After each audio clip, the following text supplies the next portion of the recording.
Kalau dibandingkan tekanan yang telah dirasakan oleh Anies Baswedan, tidak sebanding sama sekali dengan tekanan. Ini kalau ada tekanan ya, dengan tekanan yang dirasakan oleh paslon dari PDIP Ganjar Mahfud. Tekanan yang dialami petani, tekanan yang dialami nelayan, menurut Anies belum sebanding dengan tekanan yang dirasakannya. Karena itu bagi Anies tidak persoalan dia mendapatkan tekanan.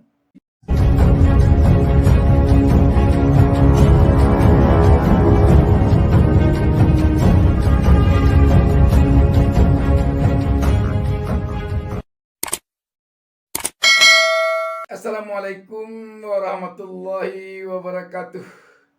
Alhamdulillah kita kembali dapat berjumpa.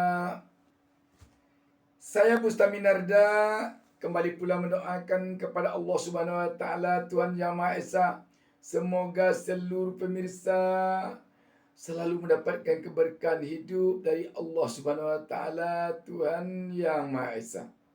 Sahabat BN, heboh beberapa hari terakhir ini tentang Sekjen PDIP Hasto Kristianto yang mengatakan PDIP mendapat tekanan dari penguasa. Dan yang bikin heboh lagi, ada isu itu dikait-kaitkan dengan paslon nomor urut 1, Anies Caimin atau Koalisi Perubahan. 3 jam yang lalu, hari Senin ini tanggal 20 November 2023, ada sebuah berita tentang hal ini. Berita ini mengemukakan pernyataan Capres nomor urut 1 Anies Baswedan.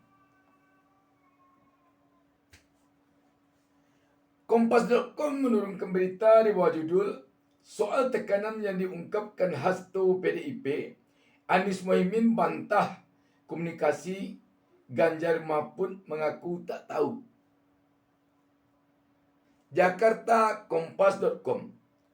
Pasangan calon presiden dan calon wakil presiden Anies Baswedan Mohaimin Iskandar membantah membangun komunikasi dengan Sekretaris Tim Pemenangan Nasional TPN Ganjar Mahfud Hasto Kristianto terkait adanya intimidasi dan tekanan dalam menghadapi pemilu 2024.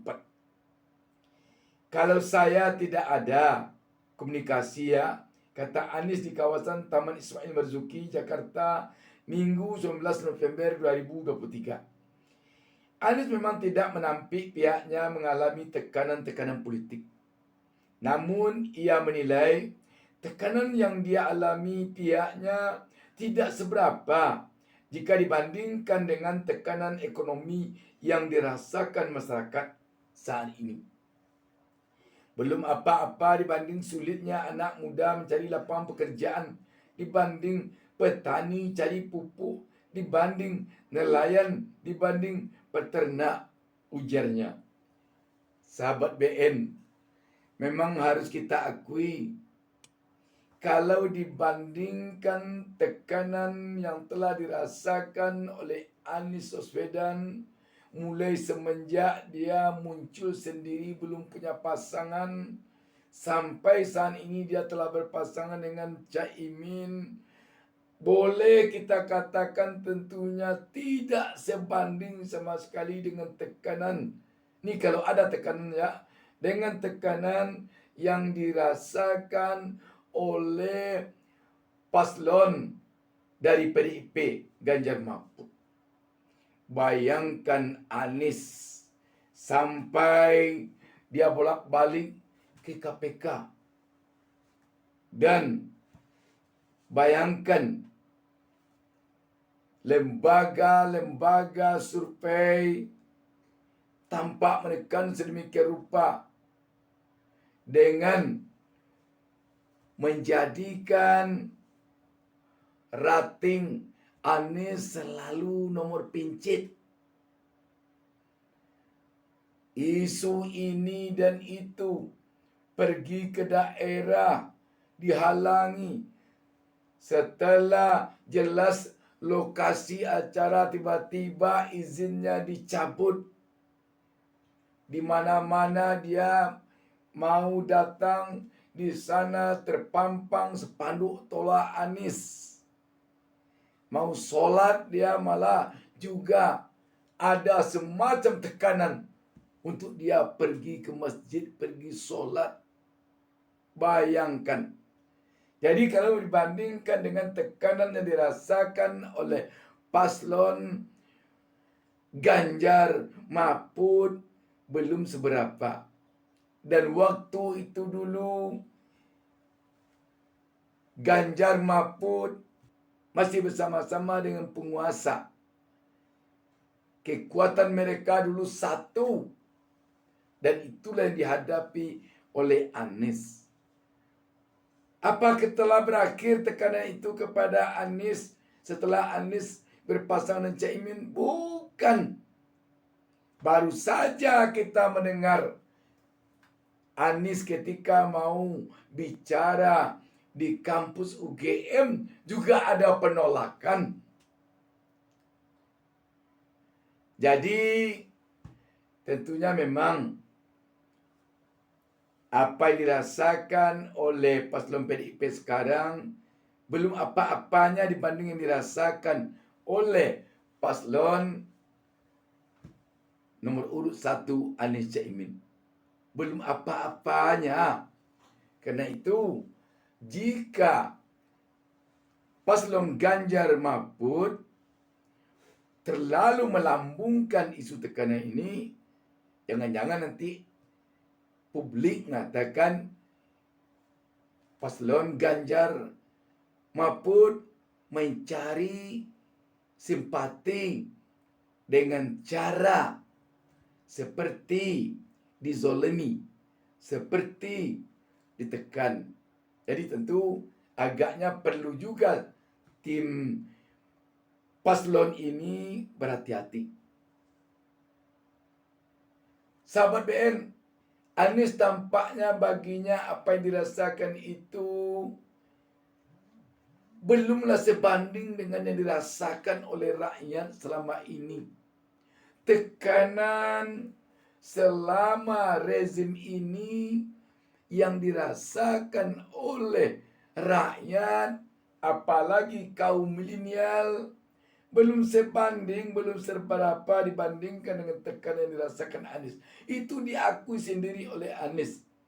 Tekanan bagi rakyat dengan sulitnya mendapatkan lapangan pekerjaan, tekanan bagi rakyat yang selalu dihancam PHK, tekanan bagi rakyat yang sulit untuk menyambung hidup karena ekonomi yang makin hari semakin sulit, tekanan yang dialami petani, tekanan yang dialami nelayan. Menurut Anies belum sebanding dengan tekanan yang dirasakannya. Karena itu bagi Anies tidak persoalan dia mendapatkan tekanan. Tidak persoalan. Dan Anies maju bukan untuk kedudukan dia ongkang-ongkang kaki nanti menjadi presiden di istana yang dingin. Bukan itu. Tetapi dia maju untuk memperjuangkan nasib rakyat yang lebih parah terkena tekanan selama di rezim ini dibandingkan dia. Itu kelihatannya. Makanya Anies tidak pernah menyerah maju walaupun tekanan datang kepadanya, penjegalan datang kepadanya dari kiri dan kanan, dari atas dan bawah, dari depan dan dari belakang. Inilah tampaknya yang membuat Anies selama ini tetap tegar walaupun kian kemari dipelantingkan oleh penjegalan, oleh tekanan dari penguasa. Kita tentu masih ingat ketika ada acara sepak bola di Gelora Bung Karno, Anies dilarang oleh Pas Pampres turun. Kasihan kita pada waktu itu melihat Anies yang punya pesta itu, dia Persija di DKI Jakarta yang dapat juara. Tetapi Anies tidak diperbolehkan turun ke bawah ketika Presiden Jokowi memberikan trofi. Kasihan sekali waktu itu. Tetapi Anies tidak pernah menyebarkan itu ke publik. Tidak pernah. Dia tersenyum ketika dilarang. Dan setelah itu dia diam. Padahal bisa itu dijadikan untuk mencari simpati rakyat dengan berhibah-hibah dia. Dengan menitikkan air mata, menangis, saya sedih sekali karena dibeginikan, saya dizolimi. Tidak pernah Anies menyebut hal itu, menyampaikan itu ke publik. Sedih kita melihat Anies waktu itu. Tetapi Anies tetap tegar. Itu belum ada apa-apanya Anies muncul menjadi bakal calon presiden, belum. Tetapi para politisi tentu telah mencium aroma bahwa kelak Anies akan maju di Pilpres 2024 ini. Kita lanjutkan membaca berita ini. Anies mengatakan seberat-beratnya tekanan yang dia rasakan, tekanan rakyat lebih besar. Mereka maju Pilpres 2024 untuk memperjuangkan keringanan agar rakyat yang merasa sulitnya tekanan hidup, termasuk lapangan pekerjaan, dapat terbebaskan. Oleh sebab itu, Anies menegaskan bahwa tantangan yang ia alami merupakan bagian dari perjuangan yang harus dihadapi. Menurut mantan Gubernur DKI Jakarta tersebut, tekanan itu juga merupakan konsekuensi dari narasi perubahan yang ia usung. Dan bila harus berjuang harus mendapat tekanan, ya kita hadapi. Karena tekanan yang kita alami jauh lebih kecil. Tidak ada apa-apanya dengan beban hidup yang dirasakan oleh rakyat, kata Anies. Di sini kelihatan sekali Anies benar-benar menyelami apa yang sekarang ini dialami oleh rakyat. Percayakah pemirsa, sekarang ini ada rakyat yang punya anak 3 atau 5, tambah dia 2 suami istri, berasnya tinggal di rumah lagi beberapa tekong, uang tinggal lagi hanya 2.000 rupiah. Dia sedang kepanikan memikirkan untuk biaya sekolah anaknya besok yang mungkin duduk di SMP atau SD. Mata pencaharian sama sekali tidak ada. Lapangan pekerjaan seperti tertutup. Harga-harga kebutuhan pokok semakin tak stabil. Percayakah pemirsa sekarang bahwa itu terjadi di tengah-tengah masyarakat kita? Saya yakin pemirsa percaya. Apalagi mungkin saja sekarang ini itu terjadi juga pada pemirsa yang sedang menonton konten ini. Sahabat BN, saya banyak sekali menerima telepon dari berbagai masyarakat di desa-desa yang mengatakan hidup mereka sangat sulit. Sangat sulit. Saya juga menerima beberapa orang warga masyarakat yang datang mengeluh karena sayurnya tidak bisa lagi mereka jual karena tidak ada yang beli. Untuk makan mereka susah.